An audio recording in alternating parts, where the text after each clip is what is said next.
Hi everyone, welcome to my presentation on literacy challenges on decoding and vocabulary acquisition in intermediate grades. My name is Courtney Dempsey and this is my best practice research presentation for meeting student literacy challenges.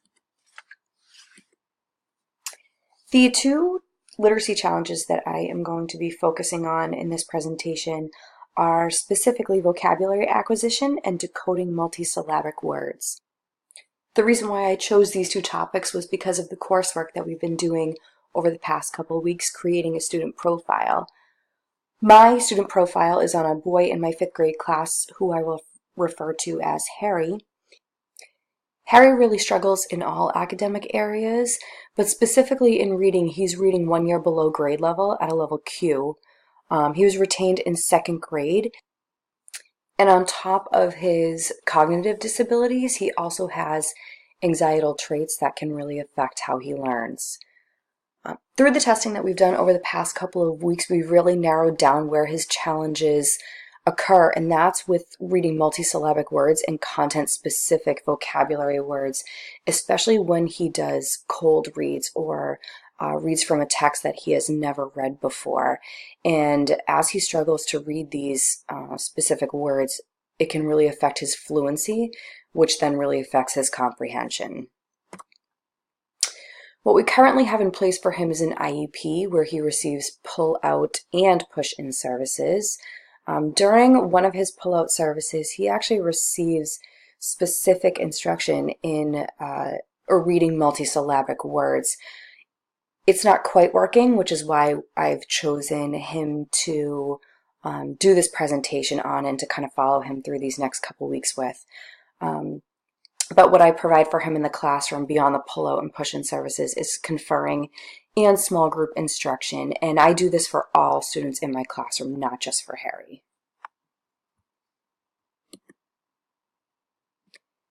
As I mentioned before, the services that we're providing for Harry during his pull-out time are not quite working for him right now. So when I went into this presentation, I decided to research vocabulary acquisition strategies and came up with some research on robust vocabulary instruction on vocabulary word walls, as well as decoding multisyllabic word strategies, where I found a specific article on teaching syllable types. And then for my last article, I found was this method of video self-monitoring that could be used for both vocabulary decoding or even more literacy challenges, which I'll get into in just a few more slides.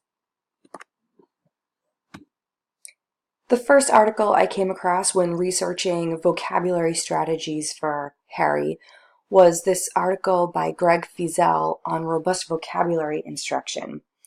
And this article caught my attention because Fiesel is a workshop teacher, like myself, teaching readers and writers workshop.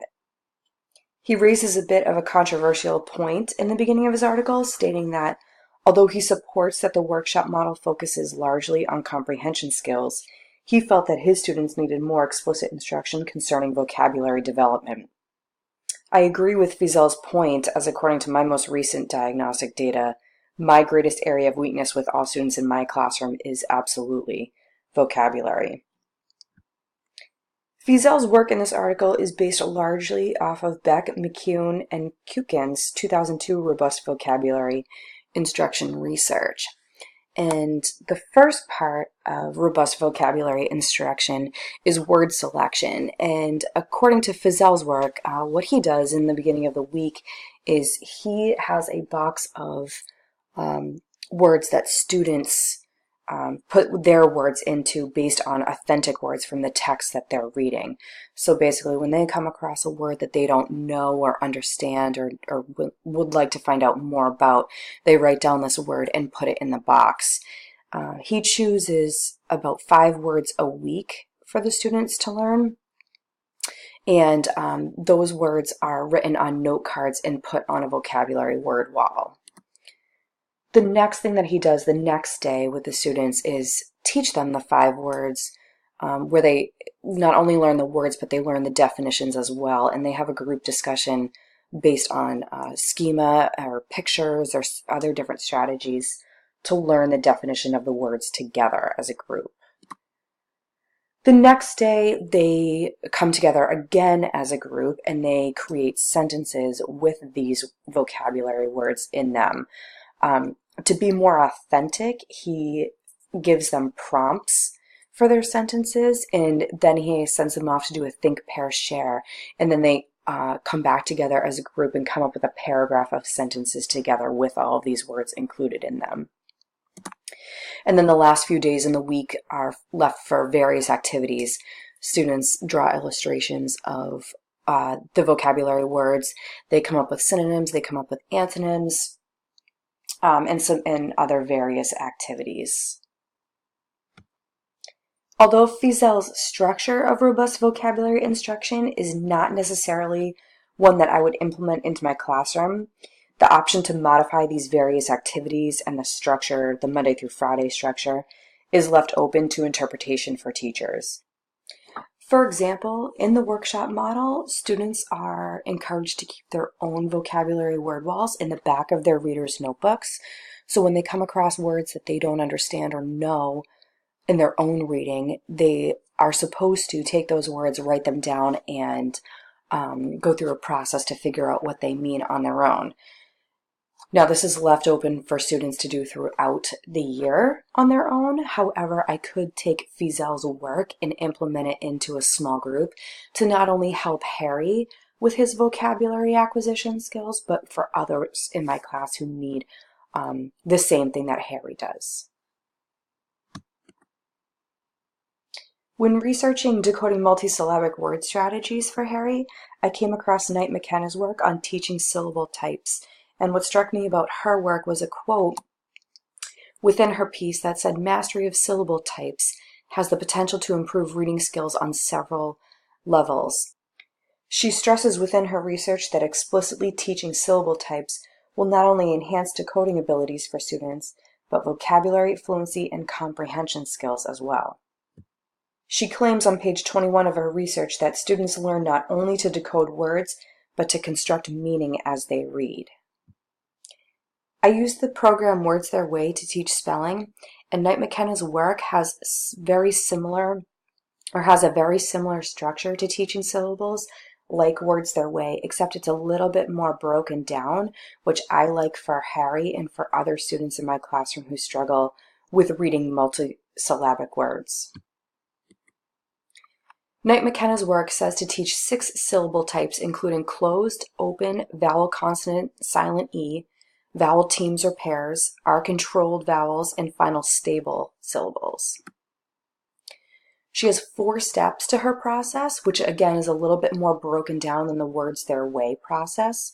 Hers starts off with recognizing characteristics of each syllable type. Then students should read single syllable words that have the same syllable types, so studying single syllable words that are all closed, then all open, and so on. And then after that, they can study 2 syllable words, then 3 syllable words with, again, the same type of syllable words in lists of words and then in texts that they read. And then the 4th step being almost the same as number 3, except now they're mixing the type of syllable words in lists than in texts. The key to teaching these syllable types is to vary how to practice them. So some of the strategies suggested by Knight and McKenna include not limiting practice to word lists, but practicing with types of text students actually read, like novels or lyrics or magazines or textbooks. Another strategy is to have students manipulate syllables on individual cards and arrange them to make words. And then another strategy is the spot and dot syllabication, where students look for vowels in longer words, place a dot on top of each vowel, connect them with a line, and then look for the syllable pattern. Again, these are also great ways to differentiate instruction for not just Harry, but for other students who need multisyllabic instruction. The last best practice strategy that I came across was video self-monitoring, and this is the recording of students successfully completing a targeted skill and reviewing the video numerous times throughout an intervention. This was a case study researched by Ayla and O'Connor in 2013. And in this case study, 10 first grade students participated in a Tier 3 intervention using video self-monitoring. Video self-monitoring has been proven to be a successful intervention for not only literary topics, but even behavior management for problem behaviors with children. This case study, though, specifically focuses on the impact video self-monitoring has on decoding skills. Again, this was a 10-week study with 10 first graders where they were taught decoding strategies each week. Students were recorded successfully performing their targeted skill, and then before each intervention session, which was 4 times a week, students would watch themselves performing this targeted skill. Other times they would watch themselves on the video was in class with their teachers, in class during free time, and they were even sent home with the videos so that parents could watch them with them at home. Although progress varied per child, all students made growth by the end of the 10-week study, proving that video self-monitoring with a focus on decoding allowed students to become overall stronger readers. Even though this case study focused on a group of first graders, video self-monitoring could easily be adapted to fit the needs of my focus student, Harry, when teaching him multisyllabic words. I'm even thinking about using video self-monitoring when teaching syllable types from the previous slide, and both of these strategies in conjunction with each other could prove extremely effective for my focus student. And I could even use video self-monitoring with all students in my class, just with different targeted skills. To monitor how effective these strategies are, I chose the same optional assessments from Foundas and Pinnell's benchmark assessment system that I used with Harry in the previous weeks to determine where his areas of weaknesses were. So the first optional assessment is the syllables and longer words test, and that monitors how students break up, read, and decode multisyllabic words. And then the vocabulary and context assessment uses typical vocabulary words in levels P, Q, R, and S, and assesses how students define and use context clues to figure out what those vocabulary words mean. And then as more of a summative assessment, I chose the Foundas and Pinnell benchmark assessment or the Teachers College running records, depending on what time of the year it is. In my district, we can only benchmark assess at certain times, and we can use the Teachers College running records to more monitor progress. In conclusion, although this assignment called for us to select and research specific literary topics, it's clear that explicit instruction using any one of these 3 strategies is proven to lead to student success as an overall reader. For example, in Fiesel's work, he states that robust vocabulary instruction will enhance students' abilities to notice words, understand the meaning of words, and apply words in their reading and writing. In Knight McKenna's work on teaching syllable types, she says that if they recognize known syllable patterns within a word and make use of context, it is likely that effective independent reading is considerably improved. And then in Ayla and O'Connor's work on video self-monitoring, they say that showing videos to family and peers could improve a student's self-esteem and help everyone see the student as a reader. And this concludes my presentation on best practices for decoding and vocabulary acquisition in the intermediate grades. Thank you so much.